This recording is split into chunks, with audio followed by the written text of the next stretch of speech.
Jai Hind दोस्तों, welcome back to Smart IAS Foundation. You are watching Pre-Secure with me Raj Gaurav, and on today March 10 we will discuss these topics from current affairs. आज के agenda में, आज के Pre-Secure के agenda में हम लोग इन टॉपिक्स को डिस्कस करेंगे.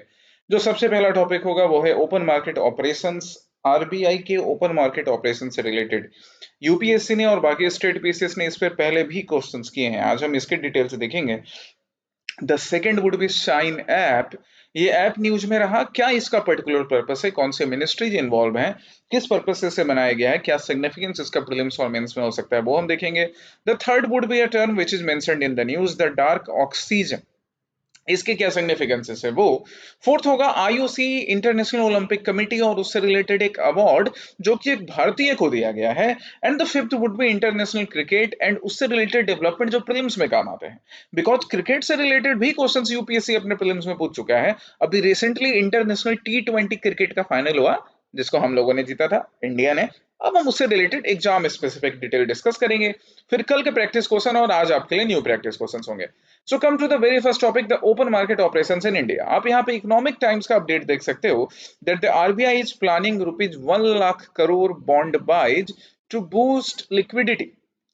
क्या यहाँ पर लिखा हुआ है कि आरबीआई लगभग 1 लाख करोड़ का बॉन्ड ना खरीदने के प्लानिंग में है. तो जब भी आरबीआई कोई चीज खरीदेगा ना तो उसको मार्केट में मनी इंजेक्ट करना पड़ेगा. जैसे तुम सपोज आप मार्केट में कल जाकर 1 कप चाय खरीदोगे. चाय मतलब जिंदगी का सार यही है, चाय. तो सपोज आपने कल जाके मार्केट में 1 कप चाय खरीदी और आपने 10-20 रुपए पे किया, तो आप मार्केट में मनी इंजेक्ट कर रहे हो. इन द सेम मैनर जब आरबीआई बॉन्ड खरीदेगी तो वो मार्केट में ना मनी इंजेक्ट करेगी. तो उससे लिक्विडिटी क्या होगी, बढ़ेगी कि नहीं बढ़ोगी, बताओ. बढ़ेगी ना. ये चीज याद रखना है. चलिए अब हम ओपन मार्केट ऑपरेशन पर आते हैं. तो पहला statement, the sale of government securities by the Reserve Bank of India under OMO acts as expansionary measures by injecting liquidity into the banking system. जरा ध्यान से देखिए. तो वैसे तो sale of government security open market operation का part है, लेकिन इससे लिक्विडिटी इंजेक्ट नहीं होगी. इससे तो लिक्विडिटी को पुल आउट किया जाएगा. बूझ रहे हो क्यों? क्योंकि जब आरबीआई मार्केट में गवर्नमेंट सिक्योरिटी सेल करेगी तो कोई दूसरा पर्सन, मतलब जो लोग भी एलिजिबल हैं, वो उसको परचेज करेंगे. परचेज करेंगे तो आरबीआई को पैसा देंगे, तो मार्केट से लिक्विडिटी बाहर की जाएगी.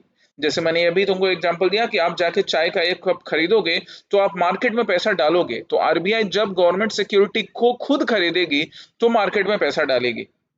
पर जब आप मार्केट में जाकर चाय सेल कर रहे हो तो मार्केट से पैसा उठाकर ला रहे हो. वही यहाँ पहले स्टेटमेंट में है. So the first is wrong, क्योंकि गवर्नमेंट सिक्योरिटी के सेल करने से लिक्विडिटी इंजेक्ट नहीं होती है, पुल आउट होती है. Okay. The second statement, the RBI conducts these operations electronically through its core banking solution known as the e-Kuber system. ये करेक्ट स्टेटमेंट है. पहला तो हमारा रॉन्ग था कि अपने इलेक्ट्रॉनिक कोर बैंकिंग सिस्टम से, जिसका नाम ई कुबर सिस्टम रखा गया है, आरबीआई उन्हीं के थ्रू ये सारे ऑपरेशंस परफॉर्म करने का सॉरी काम करती है. ठीक है. The third statement, outright OMO open market operations involve the permanent purchase और sale of securities, whereas temporary liquidity adjustment are conducted strictly through the LAF liquidity adjustment facilities.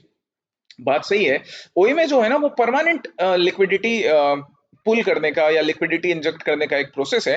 Temporary process के लिए liquidity adjustment facility use की जाती है. यहाँ पे 2 और 3 correct थे, हमें करेक्ट ही ढूंढना है. आंसर क्या होगा? बी, 2 और 3 only. So the open market operations it is done by RBI. दो टाइप के होंगे. एक्सपेंसरी इफेक्ट जब होगा, जब आरबीआई को एक्सपेंड करना है इकोनॉमी को, तो वो परचेज करेगी. परचेज करने पे केस में मनी मार्केट में इंट्रोड्यूस होगा. और जब कॉन्ट्रैक्शनरी मेजर्स होंगे, जब मार्केट से लिक्विडिटी कम किया जा रहा है, तो फिर क्या करेगी? अपने बॉन्ड्स को सेल करेगी. सेल करने के केस में पीपल मतलब जो भी एलिजिबल बायर्स हैं वो परचेज करेंगे, तो मार्केट से इकोनॉमी आ जाएगी वापस आरबीआई के पास. सो ये एक्सपेंशनरी एंड कॉन्ट्रैक्शनरी मेजर्स हैं, याद रखिएगा इसको. प्लेटफॉर्म इसके लिए ई कुबेर सिस्टम यूज किया जाता है. और कौन कौन से लोग इसके लिए एलिजिबल हैं? तो these are executed via auctions और direct market operations involving primary dealers, commercial banks and other eligible financial institutions. मतलब आप कल जाके नहीं बोल सकते कि चलो हम आज जाकर आरबीआई क्या हम वहां से सिक्योरिटी परचेज करते हैं. ठीक है. You are not eligible, but this groups, ये जो ग्रुप्स हैं, दिस आर एलिजिबल. ये ग्रुप्स एलिजिबल है. प्राइमरी ऑब्जेक्टिव होता है लिक्विडिटी मैनेज करने का, या तो कम करने का या ज्यादा करने का. जैसे मैक्रो इकोनॉमिक गोल्स जो होते हैं ना, जैसे इन्फ्लेशन एडजस्ट करना, मार्केट में लिक्विडिटी इंट्रोड्यूस करना, इकोनॉमी को थोड़ा पुश देना, ये सारे मेन ऑब्जेक्टिव्स आरबीआई अपने ओपन मार्केट ऑपरेशंस के थ्रू अचीव करने का काम करती है. The second is about different type of operation. अब हम डिफरेंट टाइप ऑफ ऑपरेशन की बात करें तो open market operation permanent process है, बट टेम्पररी प्रोसेस के लिए लिक्विडिटी एडजस्टमेंट फैसिलिटी यूज की जाती है। ये टेम्पररी प्रोसेस के लिए, जैसे repo rate, reverse repo rate वाले ऑपरेशन होते हैं टेम्पररी, वो यहाँ पर मैनेज किया जाता है। एक और चीज देखिए, वैसे आप इकोनॉमिक्स की क्लासेस में आपने पढ़ोगे कि सीआरआर एंड एसएलआर क्या है, cash reserve ratio and statutory liquidity ratio, ये भी आप अपने क्लासेस में पढ़ोगे।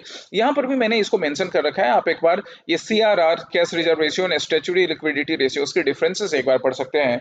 कोई डाउट हो तो आप अपने इकोनॉमिक्स क्लास में जिन फैकल्टीज ने आपको पढ़ाया था, प्रशांत सर ने, आप उनसे भी पूछ सकते हो, या कमेंट सेक्शन में कमेंट करके मुझसे भी पूछ सकते हो। Okay, but go through this details once. हम सेकंड टॉपिक पर चलते हैं। सेकंड टॉपिक है साइन ऐप से रिलेटेड, और द हिंदू क्या बोल रहा है, that the Indian railways launch SHINE to empower women at work place. मतलब वर्क प्लेस में विमेन के साथ अगर किसी भी टाइप का हरासमेंट, सेक्सुअल हरासमेंट किया गया, देन रेलवेज की वो एम्प्लॉय साइन ऐप के थ्रू कंप्लेंट्स रेज कर सकती है। ओके, सो साइन ऐप किसके लिए? मेनली इंडियन रेलवे की एम्प्लॉयज के लिए।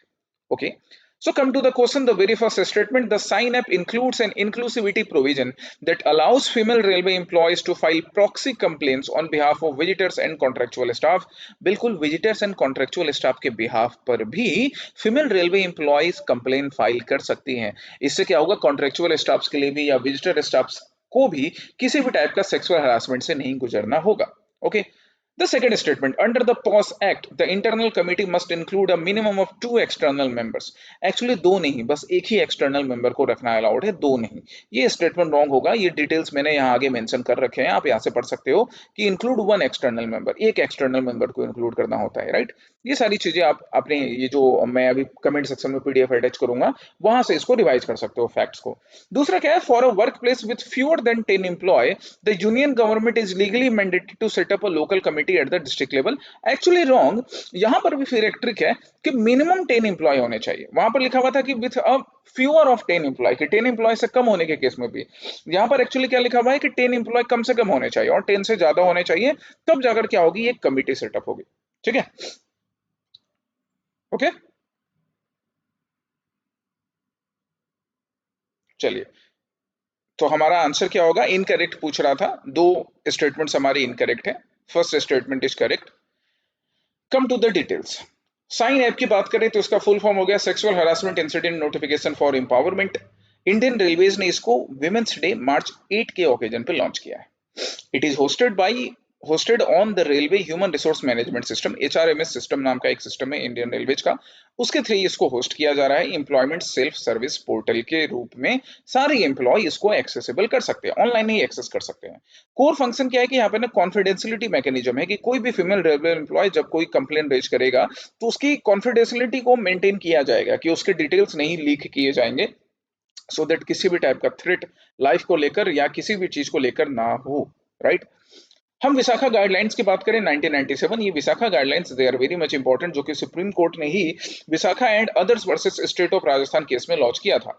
इसके according it filed a major legislative vacuum by providing the first legally binding definition and prevention framework for sexual harassment at the work place पे sexual harassment को रोकने के लिए पहला लीगली बाइंडिंग जो डेफिनेशन हो सकता था या लीगल फ्रेमवर्क हो सकते थे, वो विशाखा गाइडलाइन के अकॉर्डिंग आया। इसको आप अलग से भी गवर्नेंस की क्लासेस पढ़ने के टाइम में पढ़ोगे या इंडियन सोसाइटी में पढ़ोगे, अभी बस ब्रीफ मेंशन है। और ये जो विशाखा गाइडलाइन है, ये किसके अकॉर्डिंग है, तो सुप्रीम कोर्ट ने इसको आर्टिकल 14, आर्टिकल 15 जो कि फंडामेंटल राइट्स के पार्ट है, आर्टिकल 19(1)(g) एंड आर्टिकल 21 के अकॉर्डिंग ही डिसाइड किया था कि इन आर्टिकल्स के अकॉर्डिंग, इन कॉन्स्टिट्यूशनल बैकिंग के according, every women at workplace they have the right that no one can harm them or harass them in sexually or any other manner। So according to that the Supreme Court laid the Vaisakha guidelines। अब हम जरा POS act की बात करें तो sexual harassment of women at a workplace act 2013, ये Vishakha guidelines के according बनाया गया, जिसमें इंटरनल कमिटी जो होती है, तो this act strictly mandates the formation of an internal committee at every workplace, चाहे वो पब्लिक हो या प्राइवेट हो, व्हेन 10 और मोर एम्प्लॉयज वहां पर वर्क कर रहे हैं। दूसरा क्या है, ICC composition, internal complaints committee का कंपोजिशन, कि the committee must be headed by a senior female employ, एक सीनियर फीमेल एम्प्लॉय इस कमेटी को हेड करेगी। Have at least 50% female representation in this committee and include one external member, किसी NGO से एक external member को भी इस इंटरनल कंप्लेंट कमिटी में इंक्लूड करके रखा जाएगा। फिर लोकल कमिटी क्या, for unorganised sector the work place with fewer than 10 employ और cases where the complaint is against the employer itself, the state government must set up local committee at the district level. ये ना यहाँ पर state government का committee setup करने का role है, central government का नहीं, डिस्ट्रिक्ट लेवल पर, राइट, जहां पे 10 से कम एम्प्लॉय है अनऑर्गेनाइज सेक्टर में। तो ये जरा देखो, ये जो थर्ड स्टेटमेंट था, for work place with fewer than 10 employ the union government is legally binding, यहाँ पे यूनियन गवर्नमेंट का रोल नहीं है, स्टेट गवर्नमेंट का है। और दूसरी बात, 10 से कम एम्प्लॉय की जहां तक बात है तो वो इनफॉर्मल सेक्टर में अप्लाई होगा, फॉर्मल सेक्टर में नहीं, है ना, अनऑर्गेनाइज सेक्टर में अप्लाई होगा। सिविल कोर्ट के पावर्स की बात करें, so for the purpose of making an inquiry the ICC internal complaint committee and local committee enjoys the power of a civil court under the code of civil procedure. मतलब एक civil court का जो power है, समन करना किसी individual को, required document submit करवाना, ये सारे पावर्स किसके पास रहते हैं, हमारे जो इंटरनल कमिटी है या लोकल कमिटी है उसके पास ये पावर, सिविल कोर्ट वाले पावर्स प्रोवाइड किए जाते हैं। ओके ये डिटेल्स आपको रिवाइज करना है, दिस डिटेल्स आर इंपॉर्टेंट। ये ना मेंस के आंसर्स में भी किस तरह से विमेन की सिक्योरिटी वर्क प्लेस पे इंश्योर की जाती है, वहां पर भी रिक्वायर्ड होगा ये। Come to the third statement. Third statement is about deep sea ecosystem. Why? Because recently dark oxygen had been discovered at this height, at this depth actually, not height, 4000 metre below Pacific Ocean. Pacific Ocean में 4000 metre की गहराई पर, depth पर dark oxygen मिला है। ये वो part है जहां पे फोटोसिंथेसिस नहीं हो सकता। तो जब फोटोसिंथेसिस नहीं हो सकता तो भैया यहाँ ऑक्सीजन कैसे मिला? ये एक इंपॉर्टेंट डिस्कवरी है। सो पहला स्टेटमेंट डीप सी इकोसिस्टम से रिलेटेड, पहला स्टेटमेंट क्या, that the polymetallic nodules found on the abyssal plain are highly sought after by the deep sea mining industry for manufacturing modern electronics and electric vehicles batteries. ये polymetallic nodules, देखो polymetallic nodules, इसको इस आप picture से देख सकते हो, ये ना डीप सी जो हमारे सरफेस होते हैं, राइट, वहां पर ना ये पॉलीमेटालिक नोड्यूल्स मिलते हैं, पॉलीमेटालिक नोड्यूल्स, पॉलीमेटालिक नोड्यूल्स, आप इसको पॉलीमेटालिक नोड्यूल्स के रूप में ऐसे आइडेंटिफाई कर सकते हो, right. And there are very much required for modern electronics and electric vehicles batteries. Modern electronics and electric vehicles batteries में ना ये पॉलीमेटालिक नोड्यूल्स का बड़ा ज्यादा रिक्वायरमेंट है ना, काफी डिमांड में रहते हैं। स्टेटमेंट वन करेक्ट है। दूसरा, दूसरा क्या बोला है, this nodules act as a natural geo batteries generating enough electrical charge to split seawater molecules and produce dark oxygen in the complete absence of sunlight। तो सेकंड स्टेटमेंट भी correct है कि ये जो नोड्यूल्स है ना, ये जियो बैटरी के रूप में काम करते हैं, नेचुरल जियो बैटरी, जिससे कि इलेक्ट्रिकल चार्ज क्या करता है, सी वाटर को स्प्लिट कर देता है। अब सी वाटर में क्या है, H2O है, तो H2O को H2O, ये हमारे जो नोड्यूल्स हैं, जो पॉलीमेटालिक नोड्यूल्स हैं, वो वहां पे इलेक्ट्रिकल चार्ज जनरेट करते हैं, जिससे H2O का H अलग हो जाता है और O फ्री ऑक्सीजन अलग हो जाता है। सो यहाँ पे ना डार्क ऑक्सीजन का फॉर्मेशन होता है। सेकंड स्टेटमेंट भी करेक्ट है, बट सेकंड स्टेटमेंट ना फर्स्ट स्टेटमेंट से रिलेटेड नहीं है, क्योंकि first statement modern electronics vehicles में इन बैटरीज के यूज की बात की जा रही थी या पॉलीमेटालिक नोड्यूल्स की बात की जा रही थी, और सेकंड स्टेटमेंट क्या कर रहे हैं, वो एक्चुअली में पॉलीमेटालिक नोड्यूल्स डार्क ऑक्सीजन क्यों कैसे बनाते हैं वो बता रहा है। सो डायरेक्टली लिंक नहीं है, दैट्स व्हाई आंसर क्या होगा, both 1 and 2 are correct but 2 is not the correct explanation. Okay चलिए एक बार फिर से हम पॉलीमेटालिक नोड्यूल्स को देख लेते हैं। तो ये छोटे छोटे पोटैटो साइज के, ये पोटैटो साइज छोटे वाले आलू के साइज के मिनरल्स होते हैं, मिनरल रॉक्स होते हैं, right. They are packed with critical metals like nickel, manganese, cobalt and copper. ये मेटल्स इसमें मिलते हैं and there are very much important. इनकी बैटरीज बनाने में इनका काम तो होता ही है। और अगर हम ओशन में इनकी बात करें तो there at the bed of ocean 4000-5000 metre की डेप्थ पर भी ये इलेक्ट्रोकेमिकल रिएक्शंस करते हैं। इन इलेक्ट्रोकेमिकल रिएक्शन से वाटर का जो मॉलिक्यूल है वो ब्रेक होकर फ्री ऑक्सीजन को रिलीज करता है। अब ये रिसर्च हमारे लिए कैसे इंपॉर्टेंट है, क्योंकि ये रिसर्च ना उस ऑक्सीजन साइकिल को रीराइट करने की बात कर रहा है जिसने बताया था कि ऑक्सीजन का फॉर्मेशन अर्थ पर फोटोसिंथेसिस के थ्रू हुआ। अब 4000 मीटर की डेप्थ पर कोई फोटोसिंथेसिस नहीं हो रहा है, और अगर वहां पे ऑक्सीजन मिल रहा है, it means that we can frame oxygen through a chemical process where water molecules can be broken down by abiotic components, where the water molecules have been broken down in the deep sea regions सो वो जो पहला वाला theory था कि oxygen सिर्फ और सिर्फ photosynthesis से बना, उस थ्योरी को चैलेंज किया जाएगा। And it would also help us in astrobiology. हम मून या बाकी ऐसे प्लेनेट पर जहां पर एक्चुअली में प्लांट नहीं है, हम वहां पर भी, या बाकी किसी प्लेनेट पर, वहां पर भी हम इस चीज को ढूंढ पाएंगे कि क्या ऑक्सीजन का फॉर्मेशन इस प्रोसेस से किया जा सकता है या नहीं। अगर कहीं पर मान लो हम दूसरे प्लेनेट की बात करें, वहां पर हमें वाटर मिला फ्रोजन स्टेज में, राइट, और वहां पे अभी प्रेजेंट ऑक्सीजन नहीं है, प्लांट नहीं है, तो एटलीस्ट इस प्रोसेस को यूज करके वहां पर हम ऑक्सीजन फॉर्म करने की कोशिश कर सकते हैं, तो लाइफ वहां पर पॉसिबल होगा। हालांकि एक इकोलॉजिकल रिस्क भी पोज करता है कि इन मॉलिक्यूल्स के खोज में डीप सी माइनिंग जितनी ज्यादा होगी, तो डीप सी रीजन का वो जो एक वहां का इकोसिस्टम है, वो इकोसिस्टम धीरे धीरे धीरे उसी तरह से पॉल्यूट या खराब हो जाएगा जैसा हमने अर्थ पर किया है। खैर, ये कंसर्न था, बट ऊपर वाले हमारे दो इंपॉर्टेंट अचीवमेंट्स थे। Okay, come to the next topic, the IUCGEDI Champions Award। IUCGEDI Champions Award international Olympic committee ने एक अवार्ड दिया है किनको? इंडिया के फॉर्मर वॉलीबॉल प्लेयर को, एक्स कैप्टन को, वॉलीबॉल प्लेयर भी थे, एक्स कैप्टन थे, जिन्होंने जेंडर लेवलिंग का काम किया कि मेल और फीमेल एक साथ वॉलीबॉल, जैसे इन्होंने वॉलीबॉल स्पोर्ट्स को प्रमोट किया कि वॉलीबॉल स्पोर्ट्स खेल सकती हैं।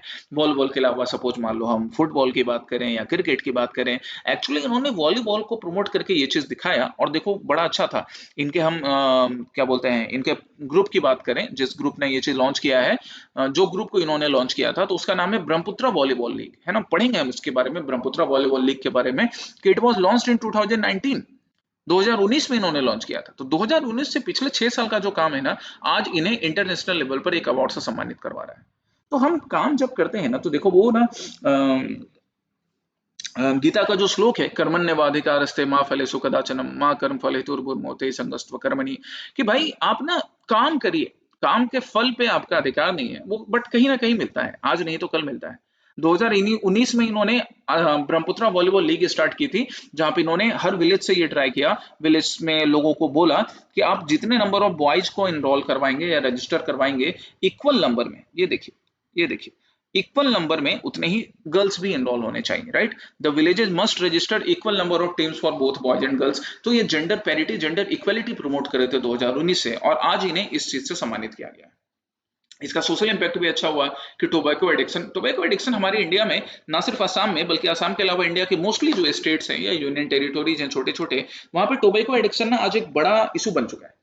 तो टोबैको एडिक्शन से भी बच्चों को छुड़वाया गया, क्यों? क्योंकि जब वो स्पोर्ट्स या जैसे वॉलीबॉल की बात करें, वॉलीबॉल खेल रहे हैं या कोई भी गेम खेलेंगे, तो ऑब्वियसली टोबैको या ऐसा कोई भी एडिक्शन से धीरे धीरे दूर हो जाएंगे। स्पोर्ट्स ना आपको अपने आप में सिर्फ फिजिकल फिटनेस नहीं, मेंटल फिटनेस के लिए भी और बुरी आदतों को छोड़ने के लिए भी मोटिवेट करता है।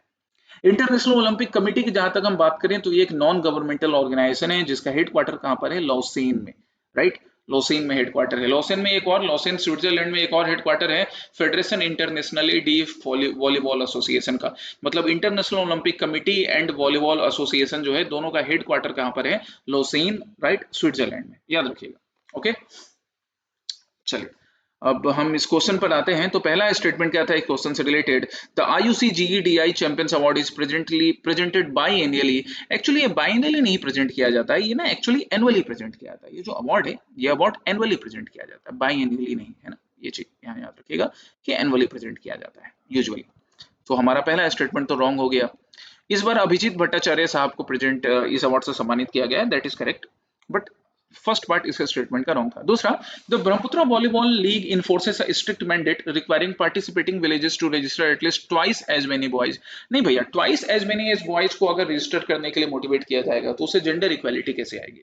यहाँ पर बोला गया कि इक्वल बॉयज और इक्वल गर्ल्स मेंबर्स को इंक्लूड करना है, ट्वाइस नहीं, राइट। तो सेकंड स्टेटमेंट हमारा इस वजह से क्या हो गया? रॉन्ग हो गया। Third, the International Olympic Committee is an intergovernmental sports organisation headquarter in Paris. कि जो इंटरनेशनल ओलंपिक कमेटी है ना, ये एक इंटर गवर्नमेंटल स्पोर्ट्स ऑर्गेनाइजेशन है, जिसका हेडक्वार्टर पेरिस में है। अभी हमने देखा कि इसका हेडक्वार्टर पेरिस में नहीं, लोसेन स्विट्जरलैंड में है। तो थर्ड स्टेटमेंट भी रॉन्ग हो गया। हमसे पूछ रहा था हाउ मेनी आर करेक्ट, हम बोलेंगे क्या कि कोई भी करेक्ट नहीं है, नन ऑफ द अबव, क्योंकि तीनों स्टेटमेंट यहाँ रॉन्ग थे।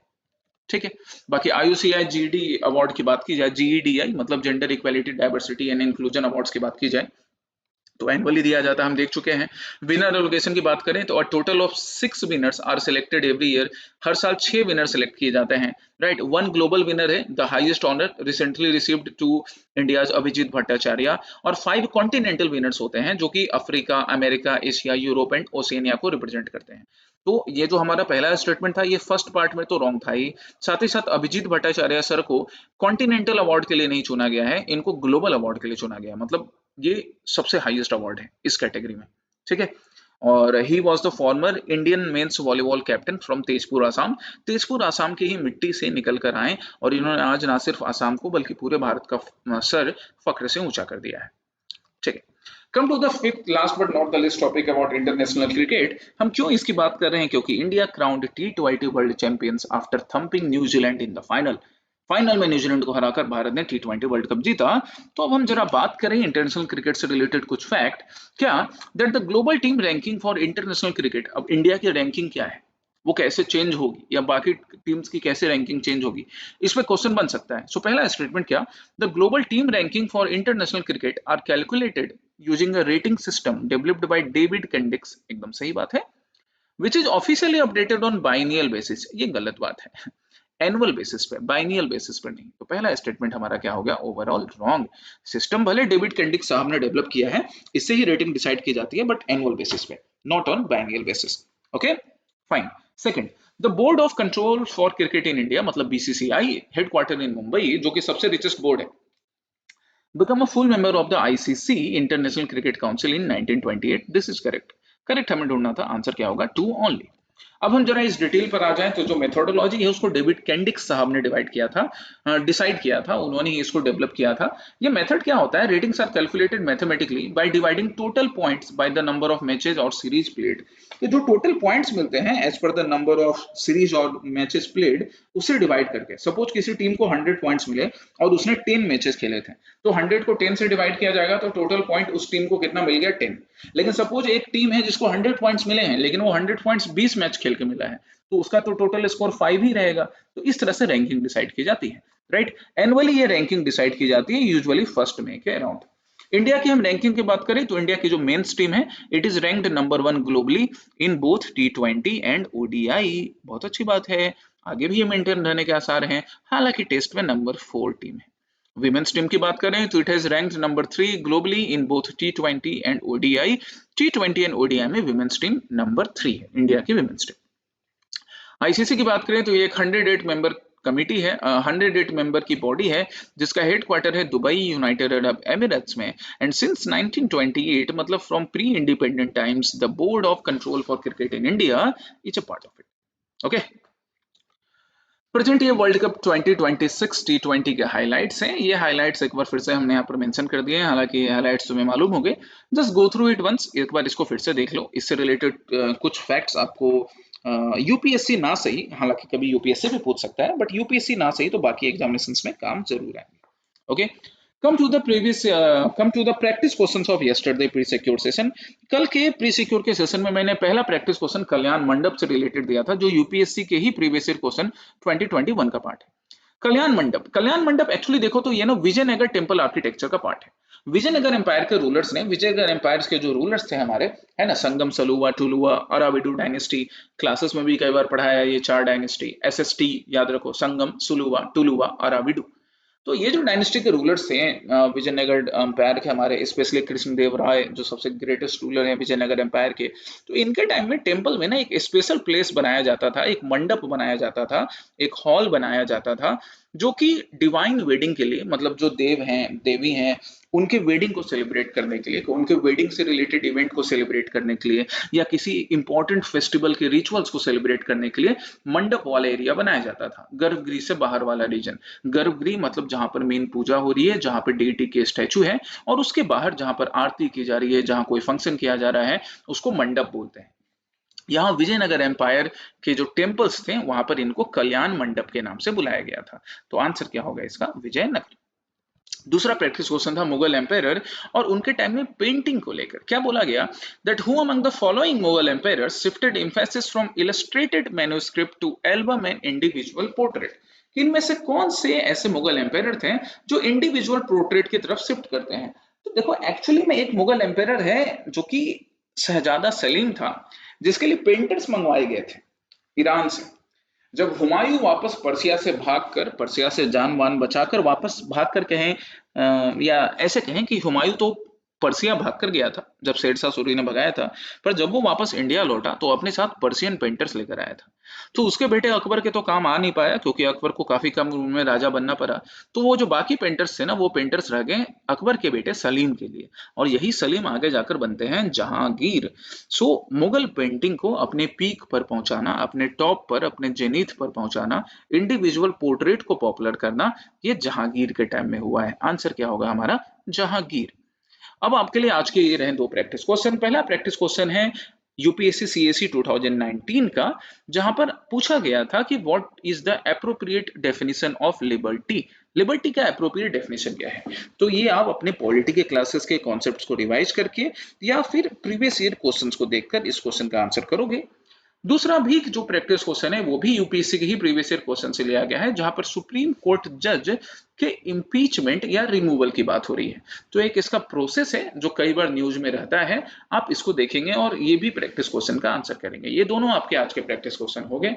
कल के प्री सिक्योर के सेशन में हम लोग फिर मिलेंगे और नए करंट अफेयर्स के टॉपिक्स को डिस्कस करेंगे। So till then take care, study well, Jai Hind.